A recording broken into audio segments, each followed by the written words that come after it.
Hello, old dogs. This is your host and top dog, Bill Manacero. I hope you're having a blessed holiday and are getting ready for an amazing new year.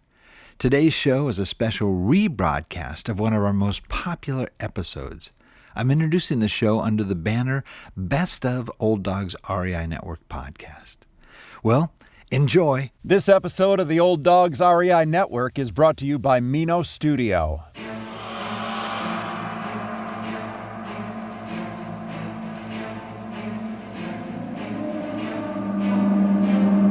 In a world where jobs are how most people make money, one man, one desire, one challenge dares to break the mold.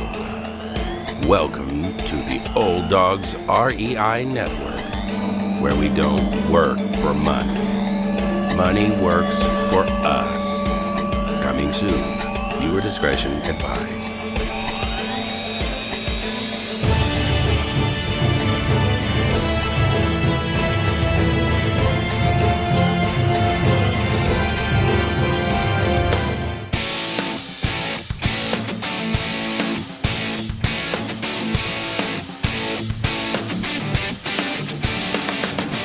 Welcome to the Old Dogs REI Network, where cash flow is king. Real estate investing, the means, so you can enjoy your retirement dreams. This is the show where we cut right to the chase. No sales pitch, no long monologues, just simple how-to real estate investing advice, so you can earn the passive income you need to enjoy your retirement today. And now, your host and chief old dog, Bill Manacero. Welcome to the Old Dogs REI Network. I'm your host, Bill Manacero, and this is a show where 50-plussers and anyone else who wants to join us get solid, no sales pitch real estate investing advice to help generate real cash flow. This podcast airs twice weekly on Mondays and Fridays, and if you aren't already a subscriber, go to iTunes, type in Old Dog, spelled D-A-W-G, find our podcast and subscribe. Well, we have a great show for you today. You know, we always talk about we're a bunch of old dogs, 50 years of age and older and so forth. And you know, the reality is a lot of people listen to this show that are not even near 50. And then we also have a lot of guests on too that also aren't quite old dogs yet. And although our focus is really toward that group, there's just a lot of folks that don't necessarily fall into that. And I think it's good because I think it's one that's really great because the younger pups, so to speak, can learn from the older dogs and and vice versa. You know, I think the old dogs can learn from the young pups that are doing it well. And so I've got one of those young pups with us here today, and his name is Jason Harris.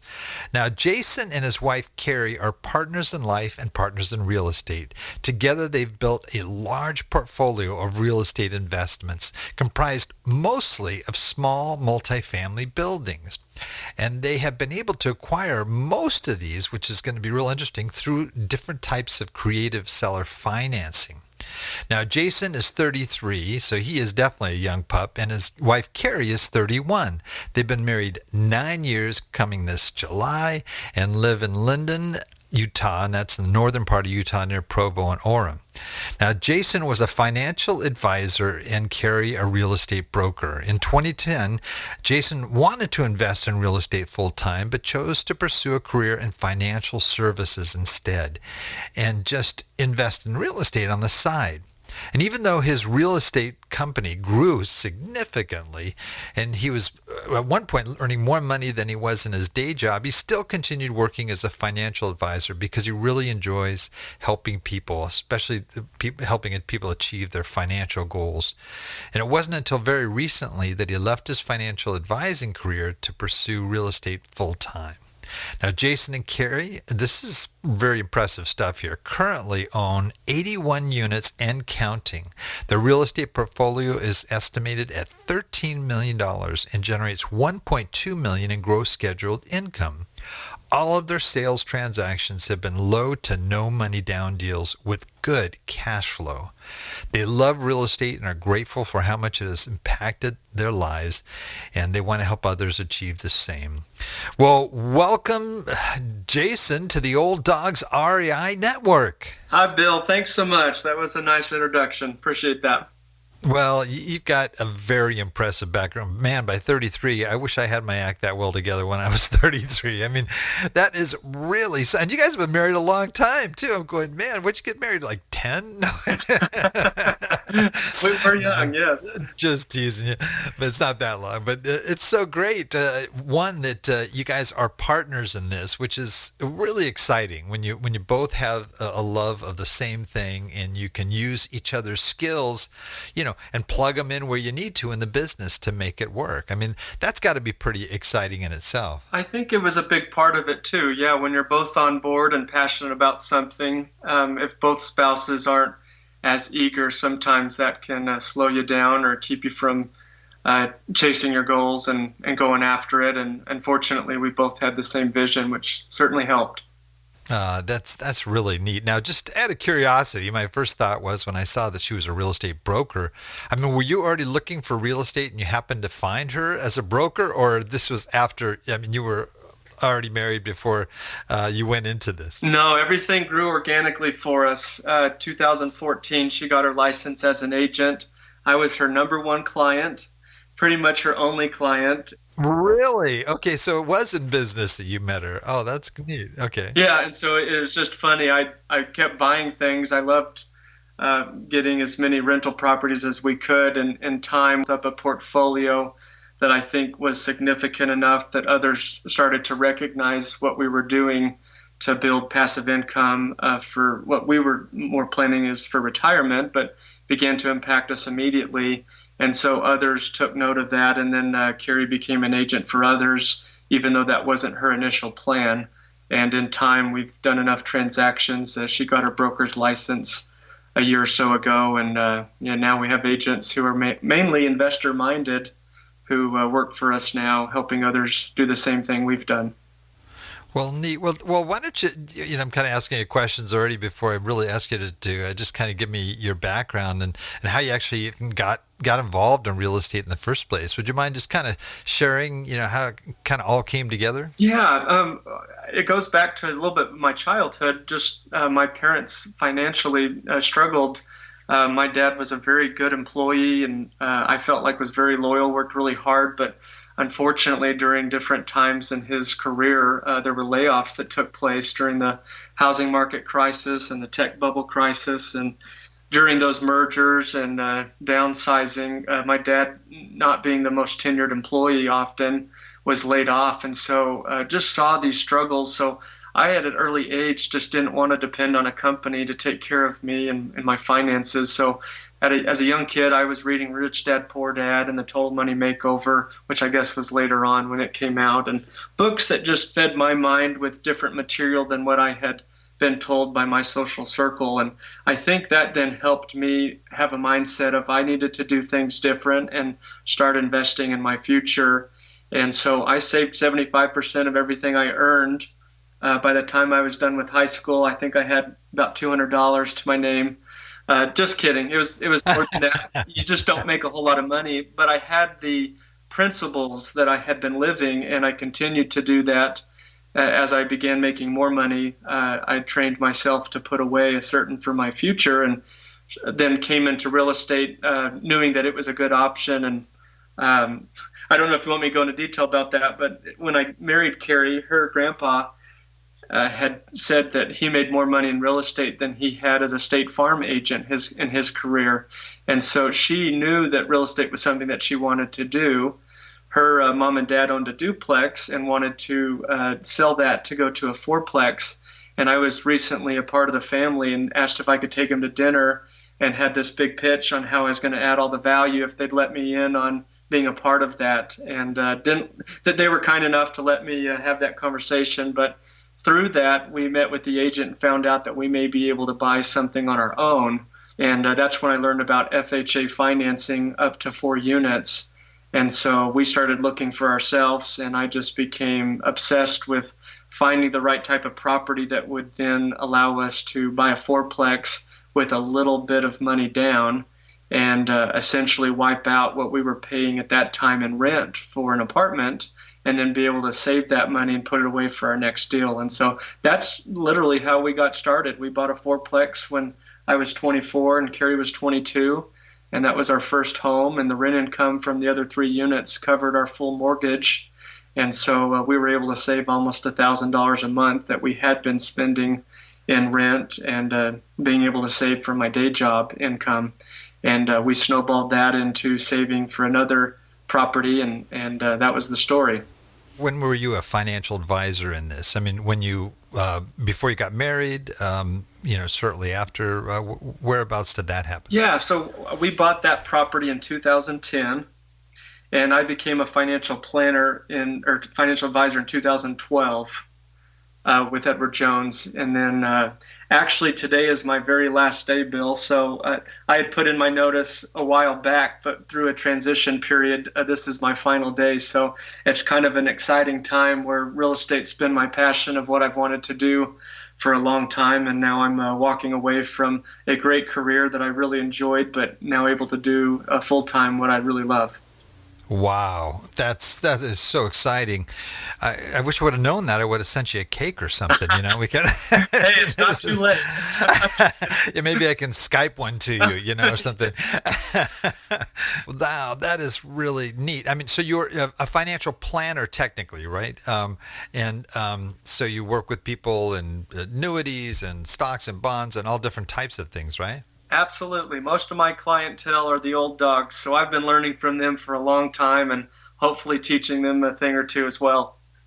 Oh, that's neat. That's really neat. Now, are you do you maintain those clients, or when you officially leave, they're that you have to hand them over to somebody else, or you sell your practice? I don't know how that works. So at Edward Jones, you're not an independent advisor, so I didn't own my book of business. They do have a retirement plan available when you stay a certain period of time.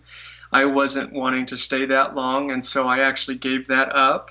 However, it worked out very well in that my brother-in-law was an advisor in the past, and he's taking over my practice. So it's at least going to someone I care about and hope that he can continue to succeed and grow it from there. Oh, that's great. So you're kind of keeping it in the family. That's neat. Yeah, in some ways. Now, so I assume, okay, so you started off, that was your first house, the fourplex, right? Our first home, and you were house hacking, right? I mean, just out of the chute. Correct, yeah. It was scary and exciting all at the same time. Now, did you get one of those 3% FHA loans or 3% down? It ended up being about 4% or 4.3% in order to make the numbers work. The rent income from the other 3 have to cover all of the mortgage expenses. And so we barely qualified by $6, I think it was. Oh, wow. We had to be creative in using a 5-1 ARM, so a 5-year fixed rate, which lowered the interest rate just enough to get us to qualify. Gotcha. And now with that type of loan, do you also have to pay a mortgage insurance too? You do, yeah. Okay, so did that add much on to take away from your cash flow? At that time, I think it added $160 for the size of the loan we had. That's not too bad. No, it wasn't too bad. The rent income still covered it from the other 3 units. And so for us, it wasn't something coming out of our own pocket. And with an FHA loan, how long are you required to live in that property before you can move? The intention is you live there a year or more. And we lived there for almost 3 years, roughly. We were very fortunate that we bought during the first-time home buyer credit that was offered for $8,000.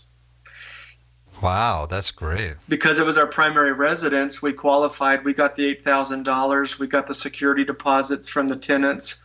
We got prorated rents for the month that we took title, as well as another month of rent income. I had all my down payment back within 2 months. That's fantastic. Oh, man. That is great. Money concept. Yeah, we put our money into it, got our money out, retained the asset, increased the income over time, so the cash flow got better. And then when we moved out of it 2 or 3 years later, we were able to rent out our apartment, and that was all pure cash flow for us.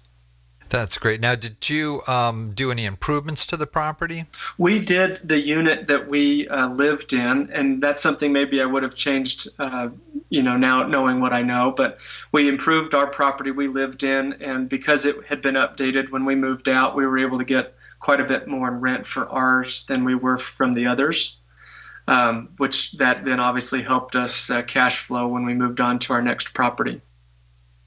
And as other units became available, did you upgrade those as well? Yeah, when I had the money available to do so, there was natural increase in rent demand, so I was able to raise rents just because the overall economy and market was strong.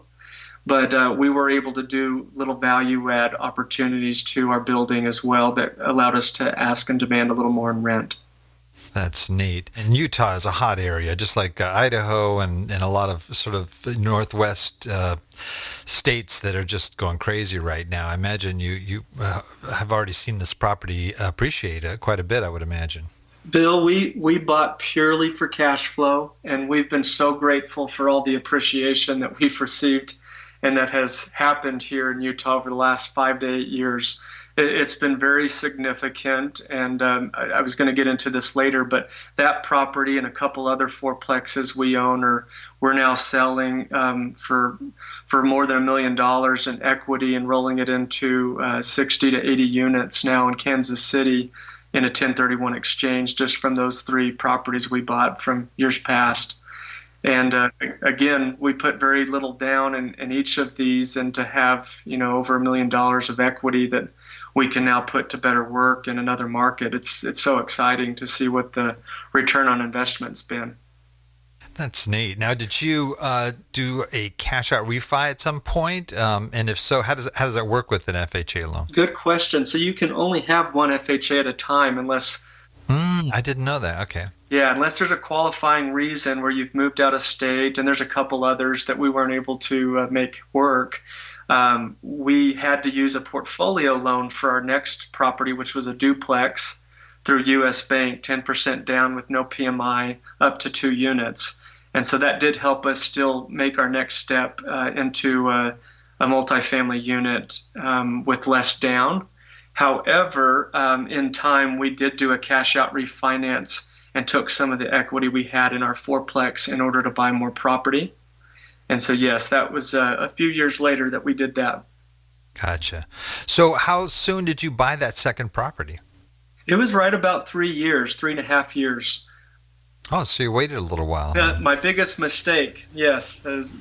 I didn't have the knowledge that I just figured you have to save up and wait till you have enough of a down payment. I didn't know about different loan options that were available for me. And so I did find out about that. I was saving up to have 25% down because I thought that's what I needed. And so I thought it was going to take a long time. And then we started to learn more and network and found out about this loan product, which allowed us to eventually buy that duplex. And then we started to scale a lot faster from there. This is really interesting. I think it's great information. One, that you could get a 10% loan. I mean, that a lot of people don't realize that those kinds of products exist. Now, would you say U.S. Bank is a portfolio lender for the most part? Yeah, I think they have some pretty good products, both as non-owner occupied and owner occupied. We have some credit unions also here locally that are very competitive in the investment or non-owner occupied lending area as well. And so that's been a big key to our success of being able to scale a lot faster than we otherwise would have been able to. Did you work with the U.S. Bank and those credit unions in some of your early properties? Yes, and continue to today. That's great. Now, were you buying primarily in Utah when you started out? Almost all of my properties are in Utah County specifically. Oh, wow. I do a couple in Salt Lake and then a few in Roosevelt, Vernal area that were a short sale that we picked up for a very good deal. But yes, primarily everything is in Utah County. So are you self-managing because they're so close by? In the beginning we were, but then I realized my time value was better spent as a financial planner or finding more real estate deals. And so eventually we hired another company out, And then we've grown to a size now where I saw hundreds of thousands of dollars leaving for property management, and that didn't make sense to us. So you get to a certain point where you learn ways to bring that in-house. And so we now have our own property management company that we've salaried someone, and we get to keep the difference or pay our own company out of the expense of our rentals that we used to pay someone else. Oh, that's great. That's great. So let's say you bought the fourplex, you bought a duplex. Were you still buying sort of the smaller multis for a while? That's pretty much all we've done, Bill, until maybe the last year or two. And so, yeah, we didn't make a lot of money in our 20s. I had an average job and an average income until I grew my, practice with Edward Jones. My income grew in time, but we had to be scrappy and creative and find ways to do it with less money down, or we didn't know any other way to be able to do it. So, we owner-occupied a few multifamily units, and then we started to owner-occupy single-family units with a legal accessory apartment.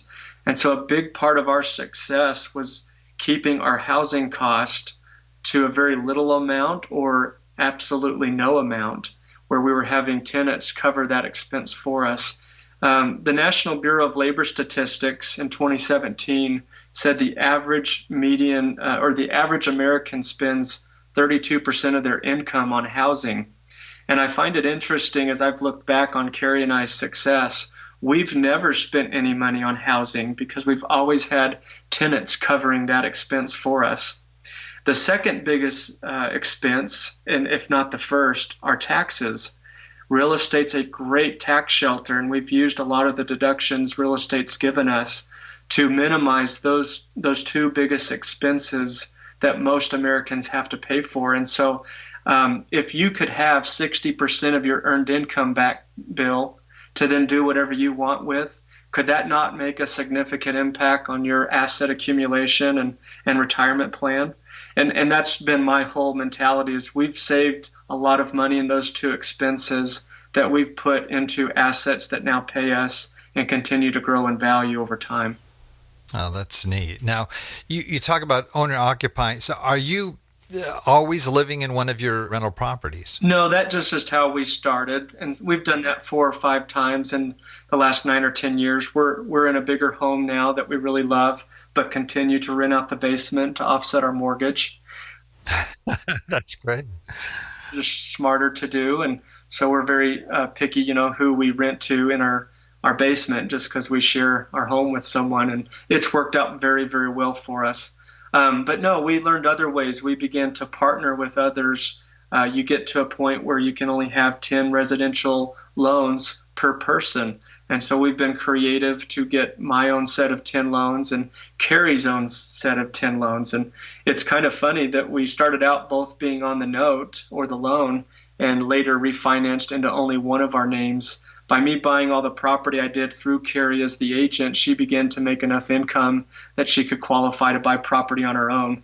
And that was just an accidental mistake that ended up being a great strategy for us. Interesting. Now, do you have your properties under LLCs, though, for the asset protection? We started out by an attorney recommending doing individual LLCs per property, and have since learned that that's an absolute nightmare and not something we recommend.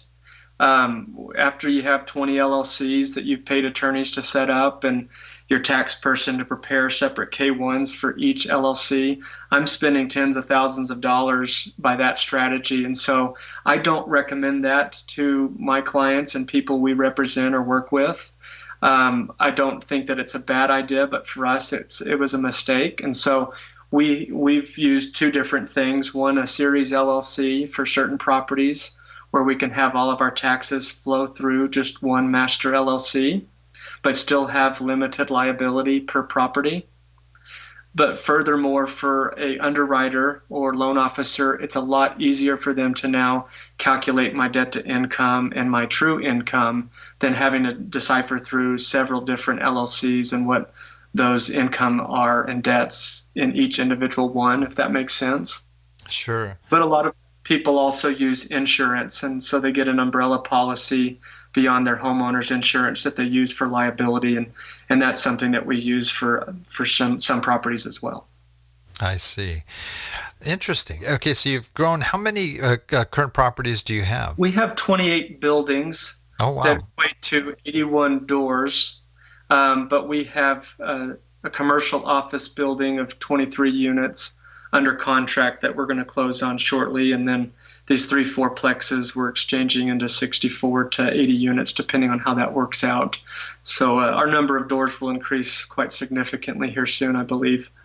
Oh, that's great. Going into commercial office space. That's an interesting move. Yeah. It's our second one that we'll have done in the commercial realm. Oh, that's great. And the first one worked out well for you? Yeah, it's worked out well. We love residential more. We have a little more control and experience there, but yes, we've done some in commercial space. It worked out. So one of the things that's mentioned in your bio is that you have, through most of these, done some very creative things in terms of financing. Can you elaborate a little bit on that? Yeah, and I have several stories. I'll just give you a couple, I suppose.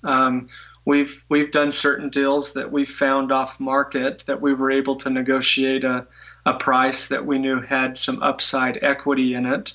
And so instead of getting a traditional loan with 25% down, or with a portfolio lender maybe a 15% down, we used a private money lender that was willing to give us 100% financing on the property, short term, that we then did some value add to the property by improving the curb appeal, painting the exterior,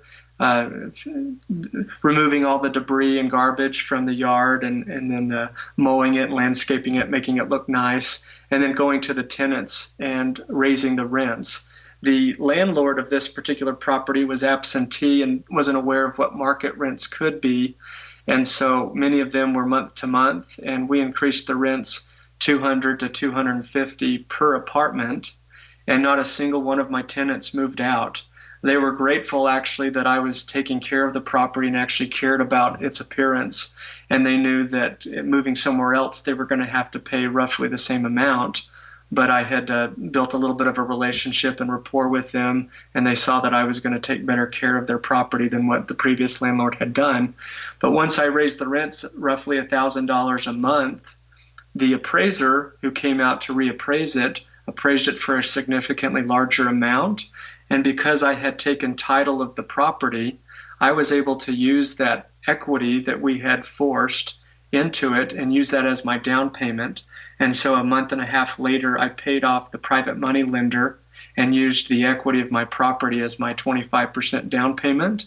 And so I literally bought the property, this fourplex, for $3,000 down.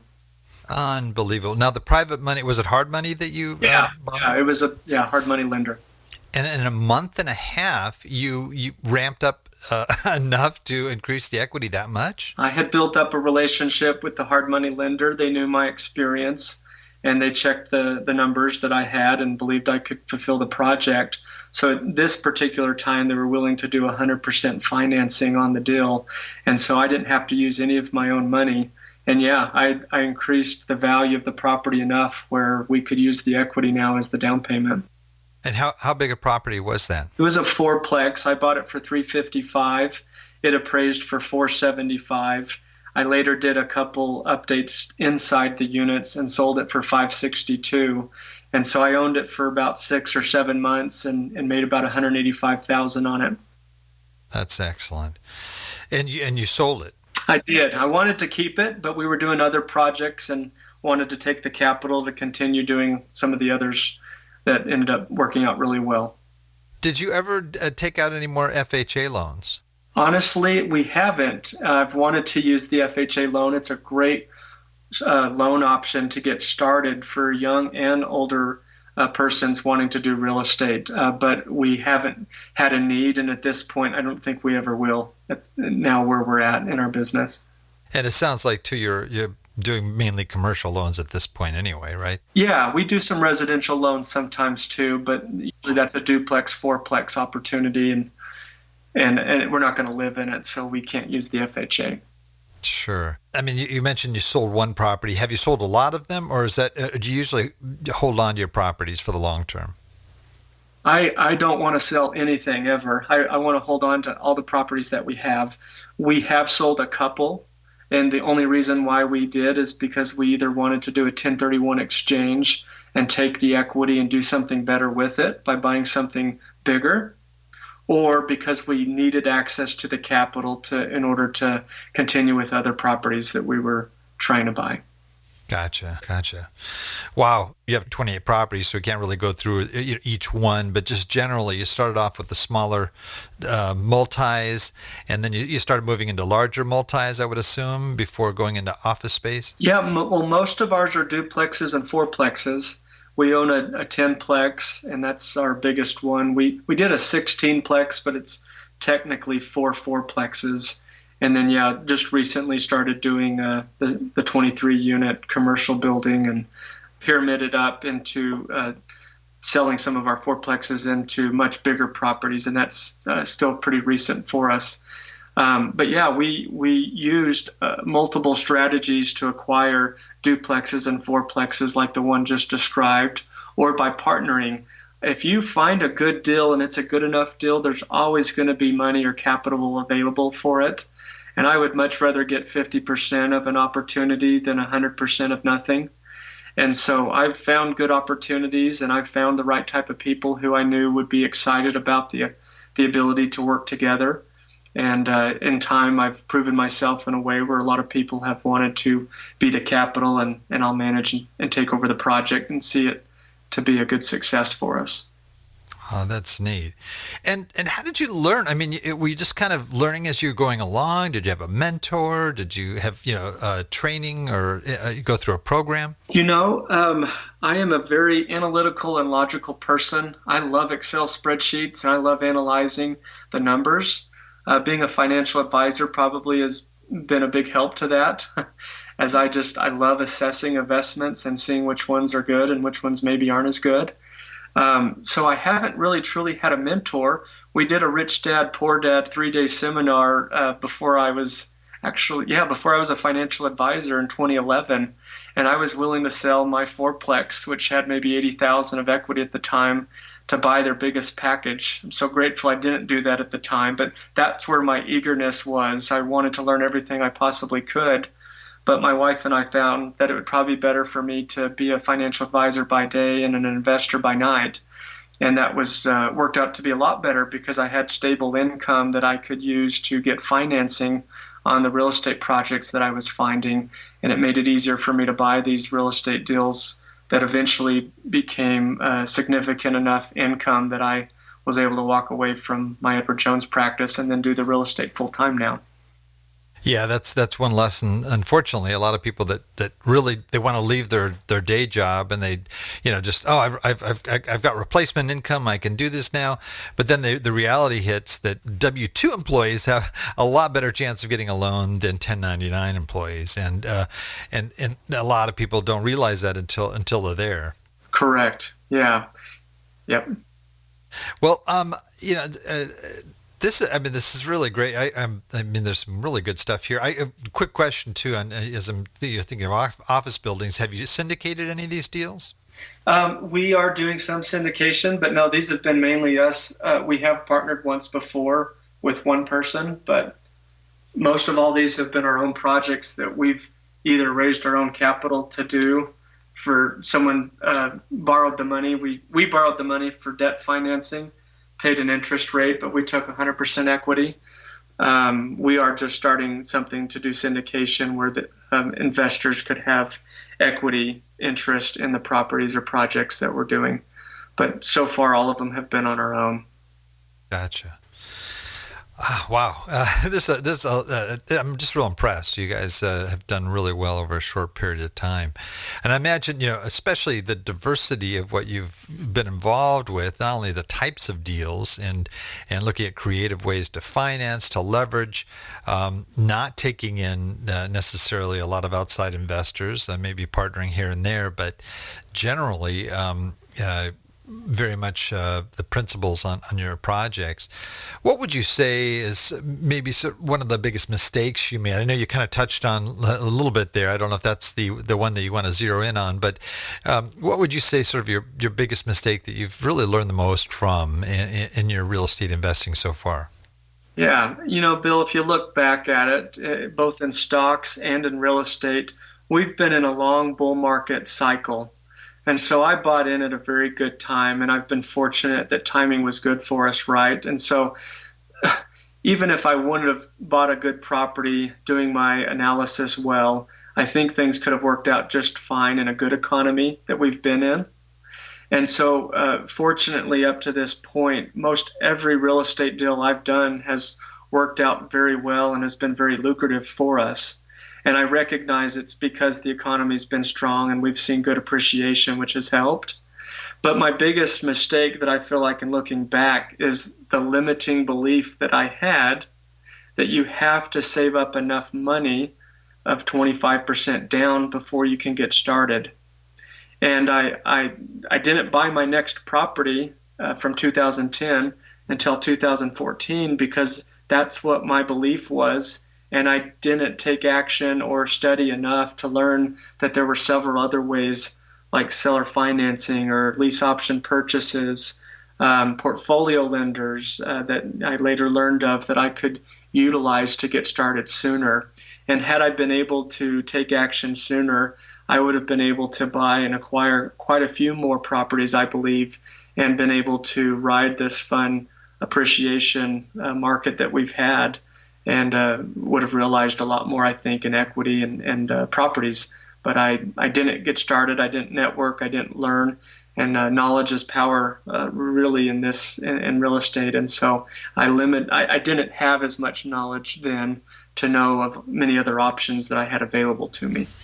Sure. No, that I can understand that. What would you say your biggest success so far has been? I really think the biggest success I have is that I am very creative. I know 50 different ways now to buy a property, and I can analyze a deal and know what's probably the best strategy or approach to each given deal. And I think that success has come because I literally was broke. I didn't have a lot of money. I had to be creative in order to make opportunities and deals work. And I realize now that was a huge advantage to me at this point because I really learned the ropes of what lenders want in order to get financing. And so I could negotiate a deal before I even took that deal to the lender, and knowing what that deal needed to look like in order for me to get a yes from the underwriter to move forward with financing. And I'm just grateful I took the time to learn all of the different nuances of different loans and what my debt to income ratios needed to be, what the reserve requirements were, what the down payment percentages are, that the seller could cover my closing cost, or that the lender could cover the closing cost. All these different things that you can do in order to set yourself up better for success. And knowing different strategies if traditional financing doesn't work, that there's still other options, whether it be you or whether it be partnering with someone else that has better credit or could get the loan or has the capital. And I think that's been a huge benefit to me, is finding ways to first make the deal work with little money out of your own pocket, but then after taking ownership of it, how to improve the cash flow of the property, either by reducing the expenses or by increasing the income that you can generate and find its highest and best use. That's great. So it wasn't so much from experience. I mean, you were doing your own research in terms of, banking requirements and lending and requirements, and just becoming a student of lending options, it sounds like. Well, when you're poor, Bill, and you go to get a loan and they say you don't make enough money, you hear that enough times where you have to ask the questions, well, what can I do? What does it need to be? Why does it need to be that? How could I get it to where it would be that? I've asked so many questions. I can't imagine what my loan officers were thinking, but I fought almost literally every single time to finally get a yes out of my loan officer. They must have been dead sick and working with me. But I learned all of the different requirements that they have from an underwriting guideline standpoint, that then I knew those little nuances that each time I went to get the next property, I knew what I needed to do beforehand in order to make it easier for my loan officer and the underwriter to say yes. Because every single time I felt like I told my wife, Carrie, that if we can just make this one deal work, it will make us, our financial standpoint, so much better. We have to find a solution. And so that literally became my obsession that month or 2 months, however long it took to get the deal through and to get the financing through. And man, what a success and celebration it was every time that I felt like they're telling us no, they're telling us it doesn't work, we don't make enough, or this or that's wrong. And so we finally found the solution. And so we just didn't accept no as an answer. There's always a way to make it work. We just needed to know what they needed it to look like or to make happen. And, I guess to give you an example, in time we've built up a number of properties that cash flow, and sometimes we've been able to change who actually owns those properties so they can claim the income for Carrie or for myself, which increases our income and to help us qualify. Maybe you have some debts, credit cards or car loans or things like that you could refinance into a zero balance transfer, or refinance from one spouse's name to another spouse's name. And so while I was trying to buy property, Carrie would carry the debt. She'd have our car loans or our credit card balance in her name so that I didn't have any debt in my name, that I would look stronger to the borrower, or vice versa, depending on who was trying to get the loans. We just wanted to set ourselves up for the best possible chance of getting yes as the answer from the loan officer. That's interesting. That's great. That is really great. What personal skill or maybe attributes that you may have you feel have really helped contribute to your success personally? Well, I mentioned the logical analyzing side. I think that really helps because I know when there's a good deal that's good enough to make work. But I also think that being a financial advisor and just my personality, I really do care about people.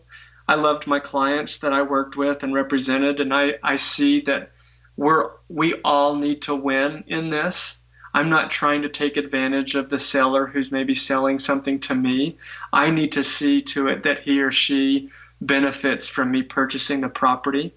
And so through my skill as an advisor, I've learned things from a tax strategy standpoint or an asset protection standpoint, or even what are they going to do with the capital if they're getting out of real estate, and how can we make it the best opportunity for them to generate an income for them. So I was always very sincere in my efforts to work with someone and to purchase a property. And I think they felt that and realized that their perspective in the negotiation mattered to me. I wanted to see that it works out well and that they have a variety of options. And I think that really mattered to people where they wanted to work with me. They wanted it to be that I was the buyer of the property. And I've since formed and built relationships with these sellers where sometimes they had other properties that I've been able to buy from them down the road because they enjoyed our experience in working together. And I was able to find solutions that helped minimize the impact to them as far as a tax standpoint when selling, and provide them other options or opportunities to take with that capital to generate an income for them or help them improve their situation financially as they're getting out of real estate or whatever they're trying to do. Sure. Well, it sounds like you've worked with a great group of clients over the years as well. And they're probably a lot like many of our listeners. We have a lot of folks that are 50 plus that are either approaching retirement or already in retirement. And some of them are concerned about, what their retirement's going to look like. Are they going to have enough of a nest egg? Are they going to have any kind of nest egg? Are they going to be able to, sort of get through the retirement years?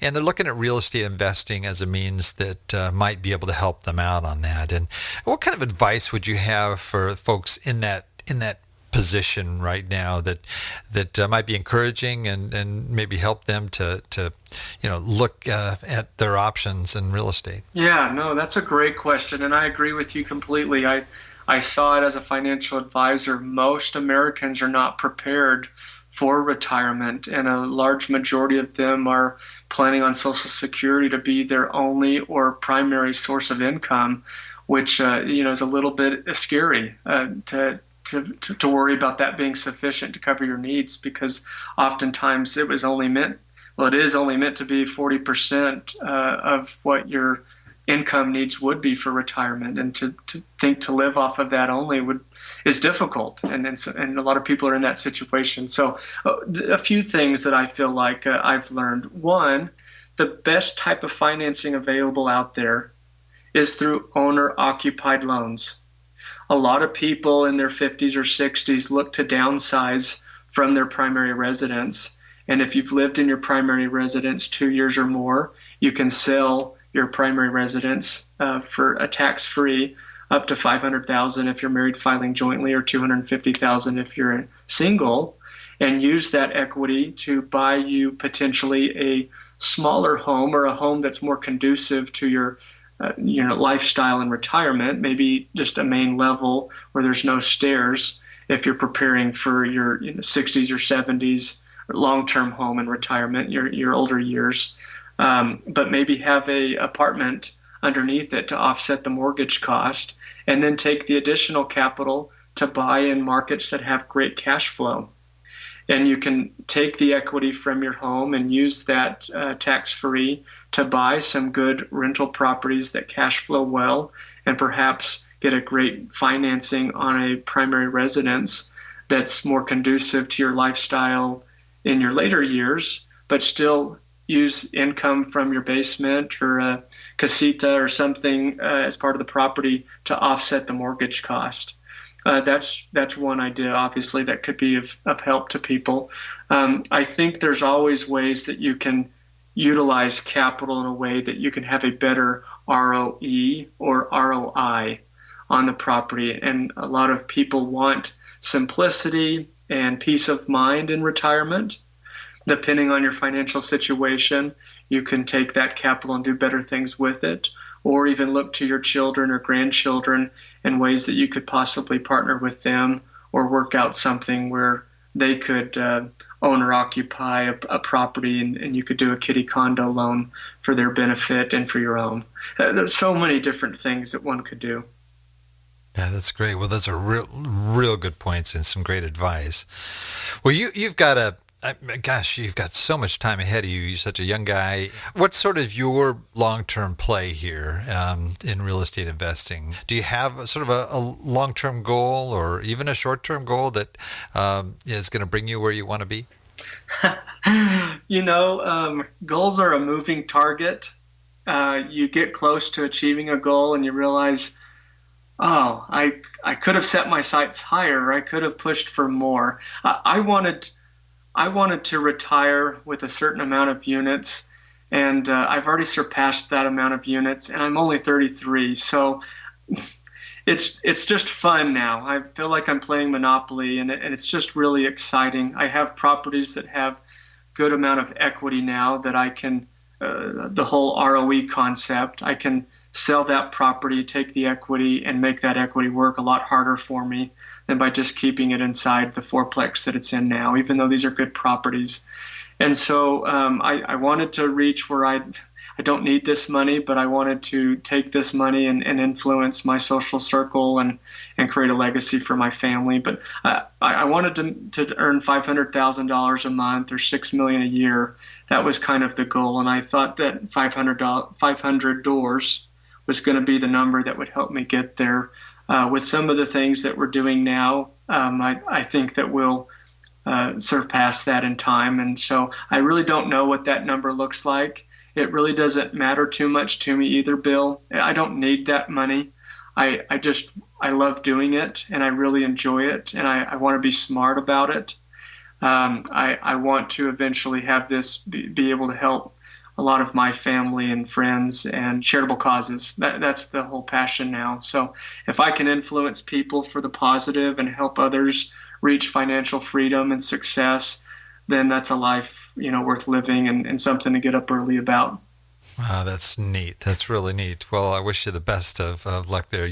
You definitely have an analytical mind, and I think you can put together this success plan for yourself and far surpass your goals, I'm sure. Thank you. Well, we're getting close to the end here. I didn't mean to keep you as long as I have, but gosh, it's been great information. I think a lot of solid stuff that people can hold on to. We have a session now that's sort of our wrap up, so to speak. We call it the Wrap It Up, and where I ask you a series of quick questions, and you give me sort of quick answers so that we can learn resources that you have used that have been of value to you in your real estate investing. So if you are ready, we can go ahead and wrap it up. Absolutely. Yeah, thank you, Bill. You bet. Favorite real estate book? Tax-Free Wealth by Tom Wilwright. Good one. Very good one. How about your favorite business book? The E-Myth Revisited by Michael Gerber. Those have been influential for me. Yes. How about most valuable website for success other than your own? With real estate, Bigger Pockets. I really enjoy. Same here. This great resource. How about favorite app? I really don't have a favorite app. I go to websites all the time, so I don't know if I have one. Nothing on your phone that kind of helps you in your sort of day-to-day stuff? No, we use, I don't even remember the name of it for our taxes. Anytime we have receipts, I just take a picture and it keeps everything organized for tax purposes. And I don't even remember the name of it. Well, maybe if you can, if you happen to come up with it, you can send me afterwards and we'll put it in the show notes. Yeah. Yes. How about favorite quote? There was a book I read, David Wendell, Multifamily Millions, where he said something that's had a lasting effect on me, where the sooner that you can control as much real estate as possible with as little money of your own out of pocket, the faster you will become wealthy or be able to accumulate wealth. And I butchered the quote, but the concept of it has really benefited and helped us in a lot of ways. Oh, that's great. Well, we'll be able to get the exact one on that. That's one of our recommended books. We have our top 20 real estate books, and that's one of them. So we could probably find it in there and be able to get it exact. But that's a great quote. And this is kind of our tough one here that no one wants to think about, but sort of our apocalyptic sort of question here. If you lost everything, absolutely everything, and you're just down to your last $1,000 in cash, what would you do with that $1,000 to try to rebuild your real estate investing business? Two things I would do. I've been there before. I've been where I only had $1,000 or less. Two things. One, I would do a mailing campaign to targeted areas in my community that I know are good places to invest, that I would be trying to negotiate a seller financing opportunity to buy their property, or I would borrow money from someone that I would season and borrow it for 6 months to a year, that then I would negotiate a 6 or 7% buyer's agent commission on purchasing their property, and use an FHA loan with 3.5% to 5% down. And upon closing on the property, take that commission amount and use that to pay off the lender. And now I own a fourplex without any money that I owe anyone else. I think that would be a great start to the next deal that I'd be able to save and put money away to start all over again. That's great. That's two really good ideas there. Very good. Wow. Well, I'm sure there's a lot of people listening that really like how you think and the things that you're doing. I would love to be able to at least point them in a direction that they could find out more about you or what you do. What's sort of the best way for people to get a hold of you? Yeah, thank you. Creative Gains llc@gmail.com. That's GAINS. Or our website's getcreativegains.com. A lot of people call our office manager. Her number's 801-362-0784. Her name's Lisa. Either of those would be great. I'd love to talk to anyone. That's great. Well, thank you so much. Wow, we're at the end of our interview here, but yeah, you've already been warned that all of our guests close us out with their best closing howl. This may not be pretty, Bill, but I've worked hard on this. Well, you're out in the country there. There's got to be something howling out of there in Utah. I mean, coyotes, if nothing else, right? Yeah, we're out in the mountains, so that's what it's going to sound like. So, well, if you are ready, let's give us your best old closing howl here. Oh! That was great. Oh, man, I still need practice on that. Oh, well, hey, that was a good one. That was a very good one. It had me a little scared there for a second, but it was really good. It's been a lot of fun, Bill. Thank you so much. Well, thank you, Jason. You've been a great guest, and I just appreciate you for coming on. Yeah, thank you very much. Have a great day.